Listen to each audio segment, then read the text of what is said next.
True terror is to wake up one morning and discover that your high school class is running the country. I tell you, we are here on Earth to fart around, and don't let anyone tell you different. We are what we pretend to be, so we must be careful what we pretend to be.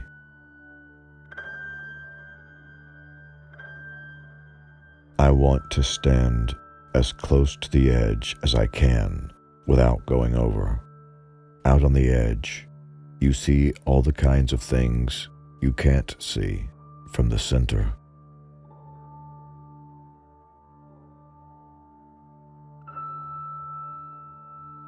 The arts are not a way of making a living. They are a very human way of making life more bearable. Practicing an art, no matter how well or badly, is a way to make your soul grow, for heaven's sake.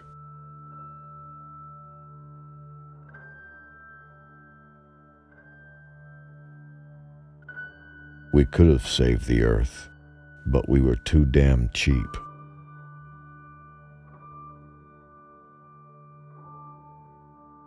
Laughter and tears are both responses to frustration and exhaustion. I myself prefer to laugh, since there is less cleaning up to do afterwards.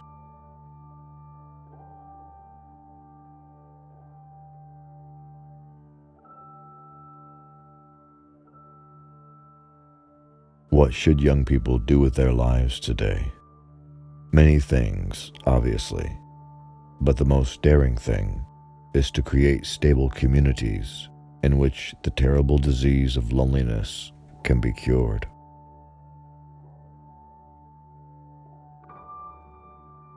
Maturity. Maturity is a bitter disappointment for which no remedy exists, unless laughter could be said to remedy anything.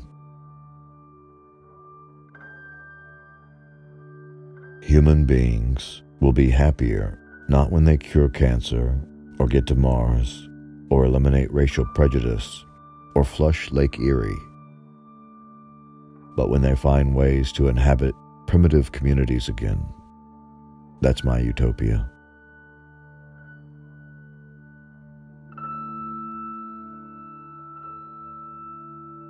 Science is magic that works.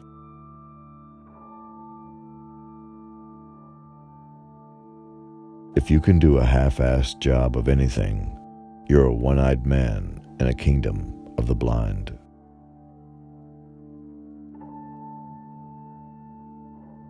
Here we are, trapped in the amber of the moment. There is no why.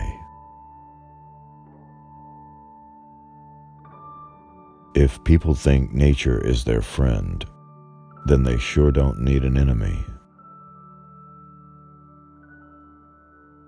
There is no reason why good cannot triumph as often as evil. The triumph of anything is a matter of organization. If there are such things as angels, I hope that they are organized along the lines of the mafia.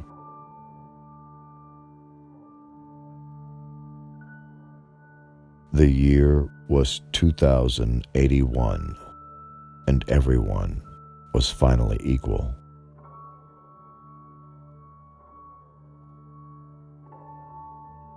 Beware of the man who works hard to learn something, learns it, and finds himself no wiser than before.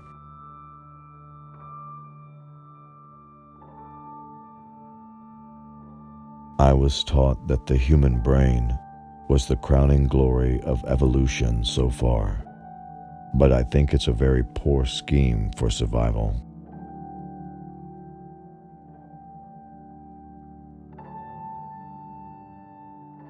New knowledge is the most valuable commodity on Earth. The more truth we have to work with, the richer we become.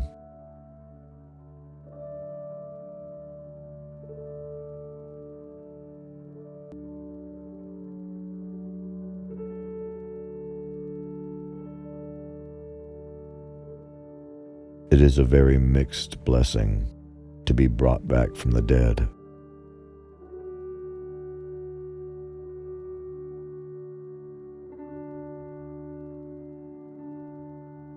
Evolution can go to hell, as far as I'm concerned.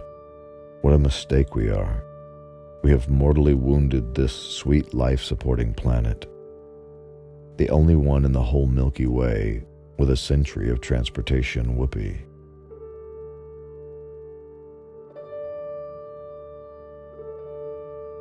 I ask myself about the present, how wide it was, how deep it was, how much was mine to keep.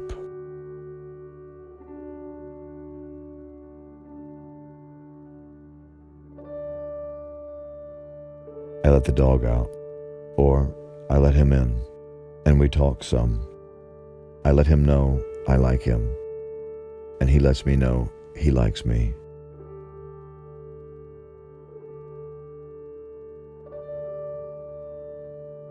People have to talk about something just to keep their voice boxes in working order, so they'll have a good voice box in case there's ever anything really meaningful to say.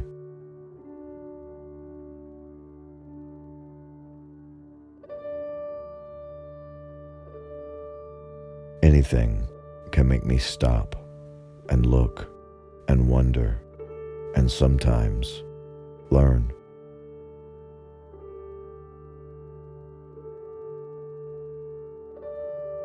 About astrology and palmistry.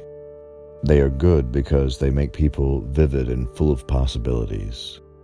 They are communism at its best. Everybody has a birthday and almost everybody has a palm.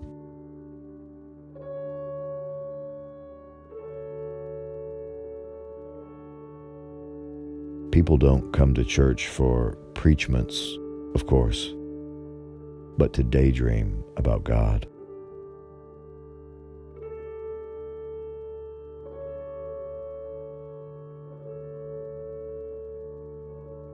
I was a chemistry major, but I'm always winding up as a teacher in English departments, so I've brought scientific thinking to literature.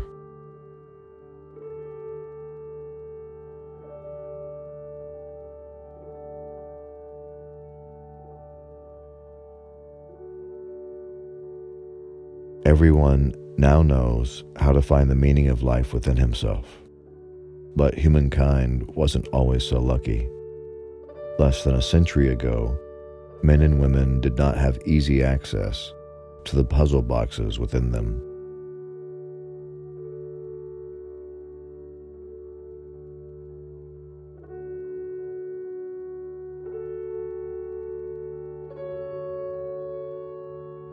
I get up at 7:30 and work 4 hours a day, 9 to 12 in the morning, 5 to 6 in the evening. Businessmen could achieve better results if they studied human metabolism. No one works well 8 hours a day. No one ought to work more than 4 hours.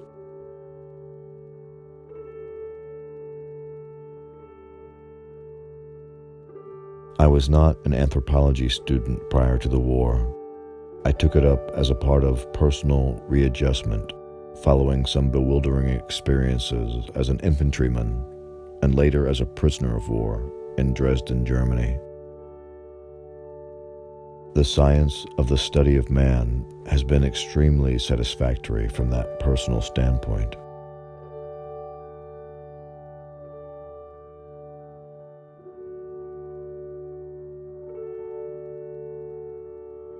People need good lies. There are too many bad ones. When someone becomes a writer, I think they take on a sacred obligation to produce beauty and enlightenment and comfort at top speed.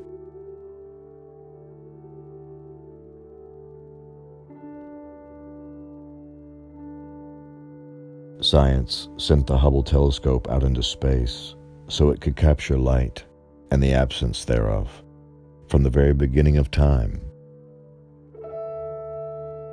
And the telescope really did that.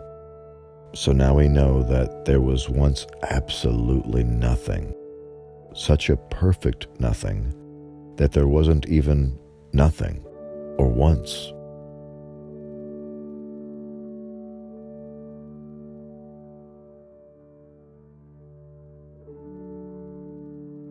One of the things that I tell beginning writers is this: if you describe a landscape, or a cityscape, or a seascape, always be sure to put a human figure somewhere in the scene. Why? Because readers are human beings, mostly interested in human beings. People are humanists. Most of them are humanists, that is. This is how you get to be a writer, incidentally. You feel somehow marginal, somehow slightly off balance all the time.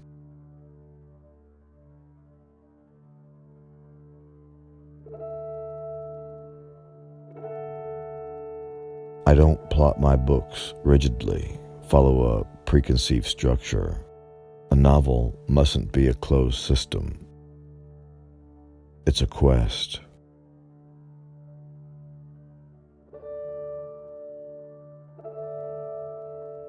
There is never a shortage anywhere of lawyers eager to attack the First Amendment, as though it were nothing more than a clause in a lease from a crooked slumlord.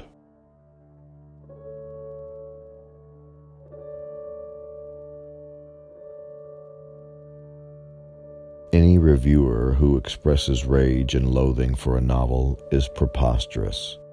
He or she is like a person who has put on full armor and attacked a hot fudge sundae.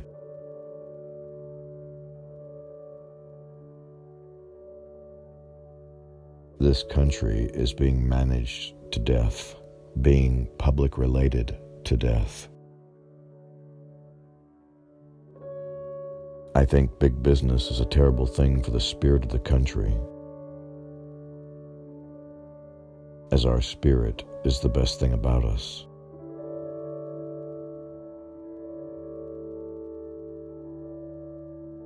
To whom it may concern, it is springtime. It is late afternoon.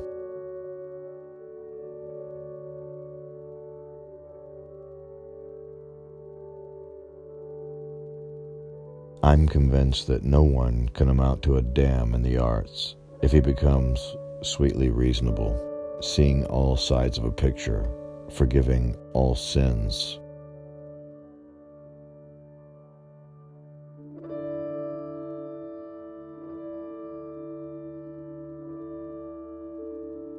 Back in my days, as a chemistry student, I used to be quite a technocrat. I was firmly convinced that scientists would have cornered God and photographed him in color by 1951.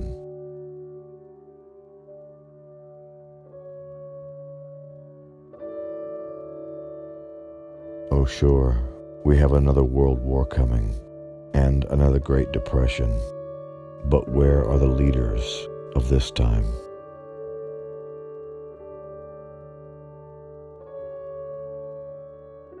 It may be that the most striking thing about members of my literary generation in retrospect will be that we were allowed to say absolutely anything without fear of punishment.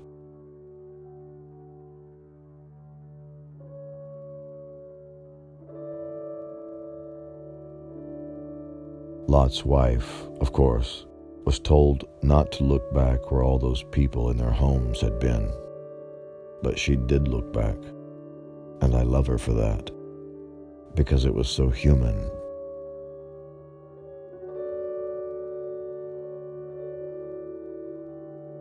It is a big temptation to me when I create a character for a novel to say that he is what he is because of faulty wiring, or because of microscopic amounts of chemicals which he ate or failed to eat on that particular day.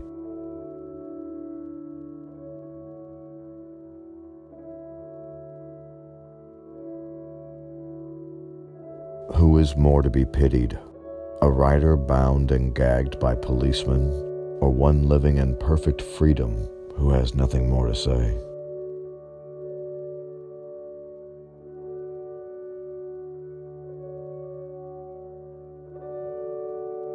One might be led to suspect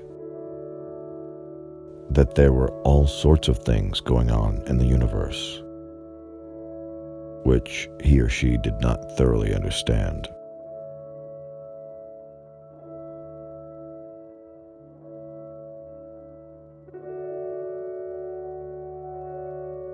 I think a lot of people, including me, clammed up when a civilian asked about battle, about war.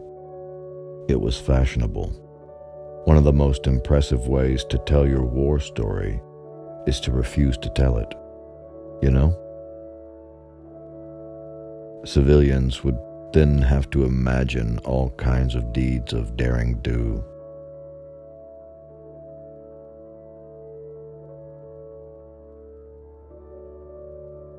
The feeling about a soldier is, when all is said and done, he wasn't really going to do very much with his life anyway. The example usually is, he wasn't going to compose Beethoven's Fifth.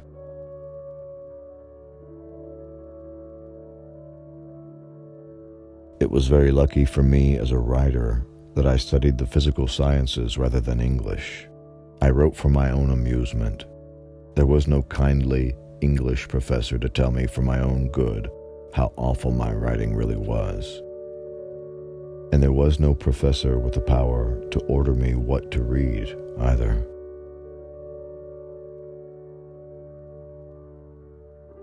During most of my freelancing, I made what I would have made in charge of the cafeteria at a pretty good junior high school.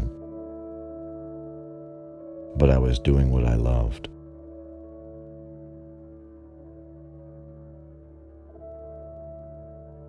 All time is all time. It does not change. It does not lend itself to warnings or explanations. It simply is.